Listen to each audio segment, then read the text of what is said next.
Right, so I'm quite pleasantly surprised because in the app it said I'm just going to have 5 people sitting in the front row.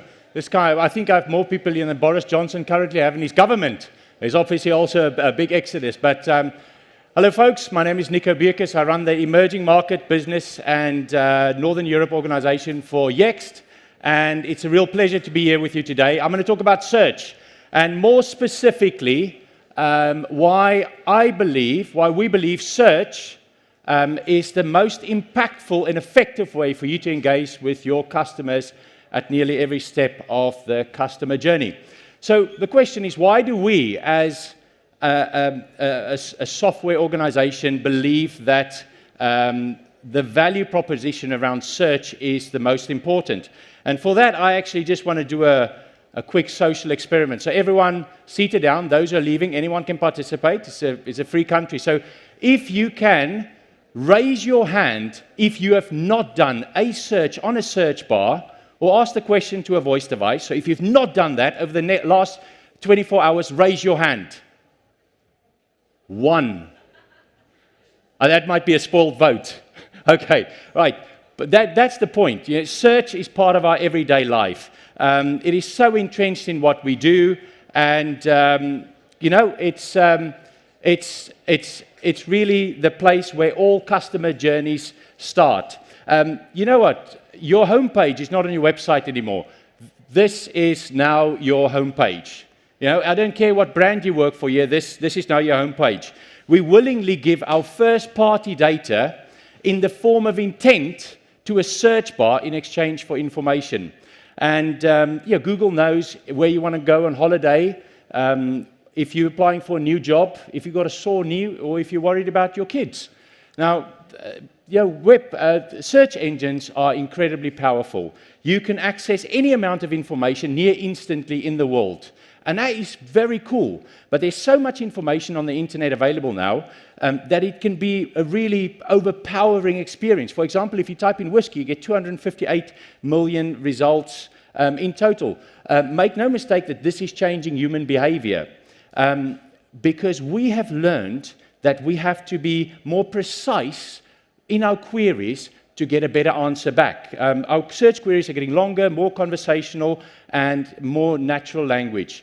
If you're going to go on holiday, you're not just going to type in Mexico, for example. It's not going to be a great search experience. Now, search has come a long way. A couple of decades ago when search engine started, it was all based on keyword search. If you type in your query, it'll bring back documents, articles that contain some or all of these words. That's clearly not a great experience, and keyword search has been around for decades with little innovation.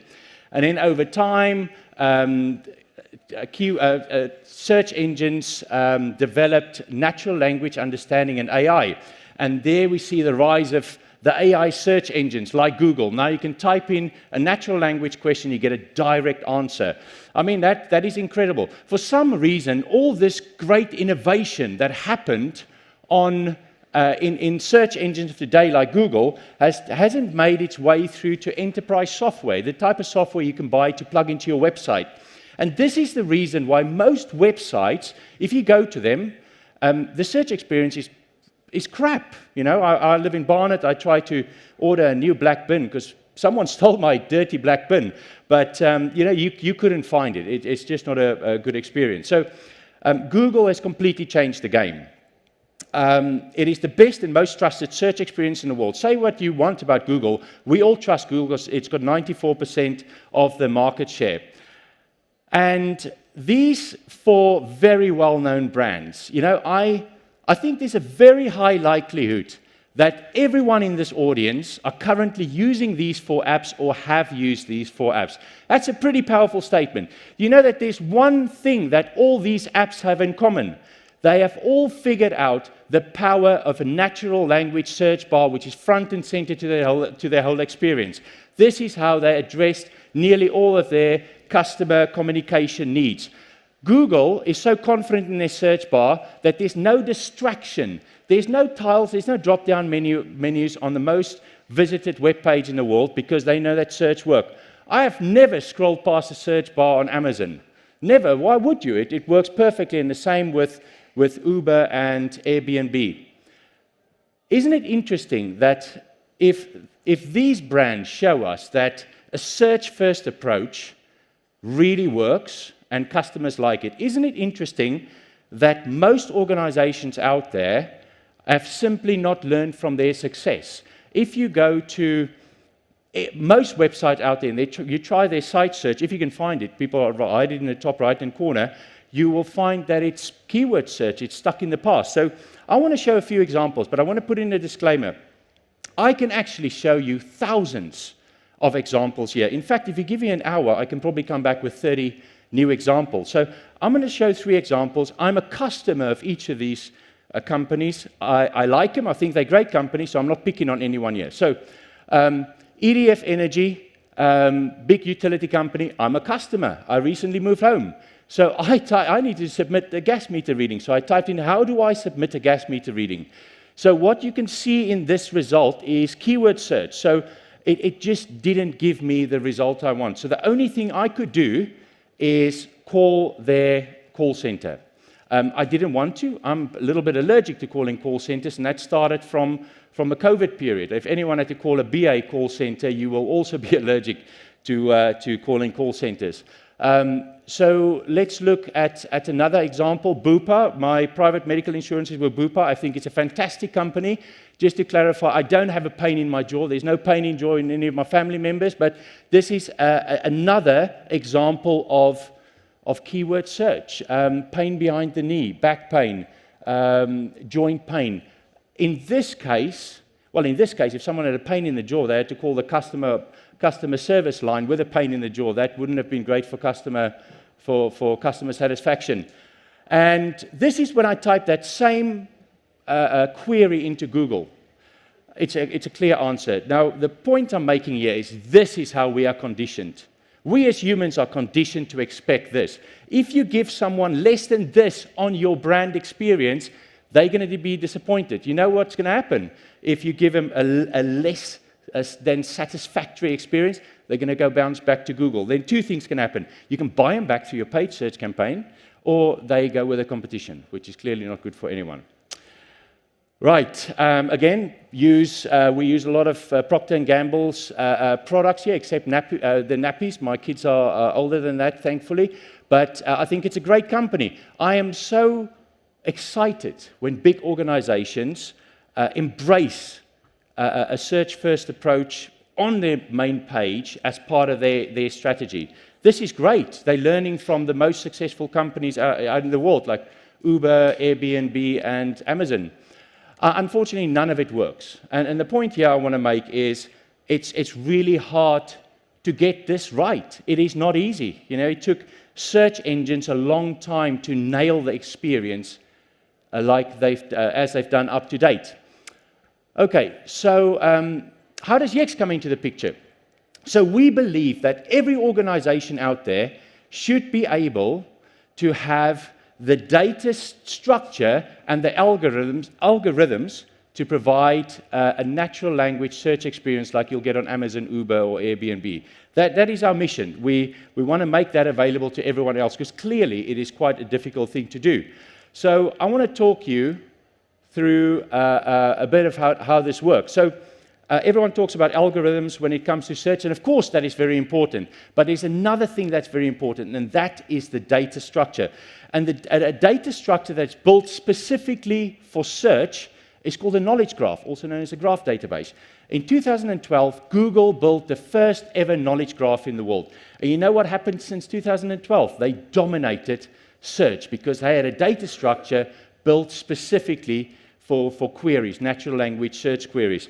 A knowledge graph, in the simplest terms, is a brain-like database where every entity is connected to every other entity. Apple has got one, Facebook has got one, Amazon has got one. So the big companies are building it. The downside is it's very expensive and very complex to build a knowledge graph. You have to have a lot of resource, a lot of engineers. So the good news is, because we're a search company, we've built a very robust knowledge graph, and we allow our customers, from the largest UK banks to the largest retailers to the smallest companies, we allow our customers to safely and securely store their data within our knowledge graph and then use our algorithms to provide a search-first experience on their website. Let's look at a few examples. So we're going to look at Direct Line, Sainsbury's, and Homebase. They are our customers. Everything I show you is publicly available, so you can search along with me if you like. And in fact, we're going to go do a couple of crowd searches together soon, which is very exciting and unusual, full of risk. Okay, so let's go Direct Line. So Direct Line, this mileage money back concept is something they've brought out during COVID. If you drive your car less than the policy term, you will get some money back. It's a reward scheme because people didn't drive their car often. So if you type in mileage money back, the named entity recognition algorithm will understand that this is a concept, and it'll understand it in relation to the rest of the words in that particular query. In this example, there's a bit of rule-based decisioning happening. You get the banner at the top with, you can either get a refund or sign up. You'll also notice this, all these different categories and tabs across the top. It gives you a bit of a Google-like and feel. You can't replicate or you can't try and beat Google. Just do what Google does best and try and replicate that feel to customers who are conditioned that way. Okay, Sainsbury's. If you go to the Sainsbury's help site, you can type in there, where's my order? Why wasn't my order delivered? You'll get a direct answer. In this particular example, can I return fireworks at store? They use semantic text search to understand the context around it. So it doesn't bring back where you can buy it, what is it made of, how much does it cost. It brings back an article that says you can't return fireworks, actually. So that is how this one works. Now, if you have nothing to do over one weekend, you go to the Homebase website and you type in how to put up a shed. And then the extractive QA will bring you back an article that will tell you how to do it. You'll get ideas and services below that. And below that, you can buy all the products. And you can put up a shed. What could possibly go wrong? I think it's summer. We should all build sheds. Now, I've talked to you about on-site search. On-site search. Now, the reality is, most of the searches for your brands, your products, your people, your services are happening off your website on places like Google, voice devices, etc. Probably 90-odd%. So Yext doesn't only do on-site search, we also help companies to be found off their website. So in order to just bring in a bit of audience participation to look at off-site search, I want you to just take out your phones, which is probably already in your hands, and I want you to type in, upgrade my iPhone Oxford Circus.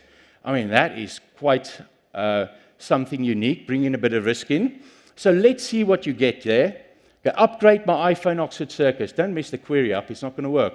So, right, I've done the search with you. What I get is 3 mobile at the top. I get Apple just below that. Then I get iSmash actually, and then Carphone Warehouse. But yeah, very close. Okay, so let's look at that search query. It's non-branded.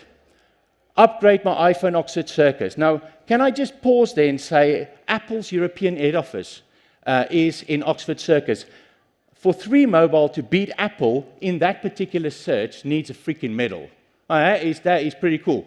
So let's carry on and let's click on the 3 link. Let's go through to that particular page, and you'll land on this 3 mobile page. So Yext has built this. We host it. It's styled according to all the brand guidelines, etc. And there's 2 parts of every web page. There's the pretty part, the part that the humans see. It's all the colors, all the branding, and all the information on there. Then there's another part that is important to the search engine spiders, and that is called structured data or schema. Now, the history of schema.org and structured data is in 2011, all the big search engines of that time got together, and they decided to find a way that makes it easier for them, a uniform language, to comb through all these billions of web pages that exist online at the moment. And they came up with structured data. Schema.org was formed. Anyone can access this. This is publicly available. What I've done here, I've just uploaded the 3 mobile URL page in here, and I went through. This is what you see. So you can see what structured data sit behind your page. Now, this is the stuff that gives search engine crawlers the high degree of confidence that this should be the right answer. Now, you get all the basic things on here. It tells you it's where it is, what type of, all the services that have been offered, all the products being sold, the opening hours, what type of payments they accept. This list goes on and on and on if you look at this real page. But this is how you can really win in SEO.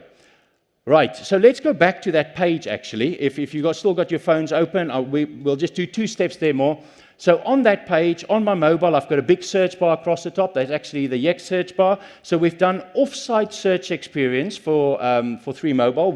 We got people from an unbranded query to come to their website. Now let's complete. We were searching to upgrade our phone. So if you click on the search bar, it pops open a couple of options. Let's do upgrade my iPhone. You should see something like this. Now, on your phone, it's a bit of a different layout. If you turn it to the side, it actually does look like this. So what you'll see here is, a Google, Amazon type of look and feel that also helps with a great search experience. There's a rule-based decisioning here that push people towards the App Store. It helps with stickiness and adoption. Then you've got the products underneath and FAQs. So we've taken 3Mobile now all the way off-site to an on-site search experience. And let's do one more, actually, for those who want to play along. Mobile phone store, Cabot Square. I'll do it with you. And, you expect to see the usual suspects, Vodafone, EE, etc. What I actually get here is Vodafone. I see something called Phone Doctors. I don't see Ice Match, but I see Tesco Mobile. You didn't think about Tesco Mobile when you did that particular search. And, Tesco, like Vodafone, like 3Mobile, understands that most of the searches for their brand will happen off their website, and people won't type in Tesco. It will be a non-branded search. They'll search for their products, their services, but also their facilities.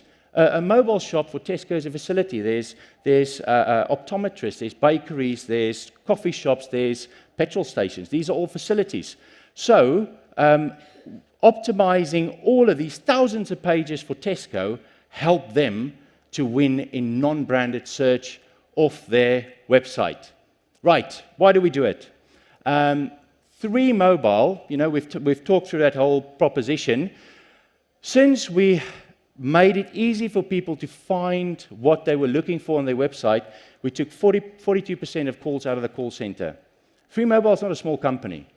We're talking about a significant amount of calls. I mean, I don't think there's any CEO who wouldn't want to be interested in how that works, because that's a huge call reduction. When you take that amount of volume out of a call center, you can also turn people from being reactive to proactive. Then we're talking about terms like turning a cost center into a profit center. Same with Samsung. Samsung had a huge amount of calls going into big call centers. So since we made it very easy with a natural language search bar for people to find what they're looking for, satisfy that query, their click-to resolution improves by 200%. So that's 3x. So 3 times the amount of people could now self-serve and complete that self-serve process. That's a huge amount of traffic that you take out of a call center. Bailey's, part of Diageo, the drinks people, during lockdown, for companies like Diageo, it was a huge disruption. Pubs, bars, and restaurants were all closed. So the team at Bailey said to us, look, we've got great content. We've got all this great recipes and cocktails that we want the people to know of, but there's no traffic.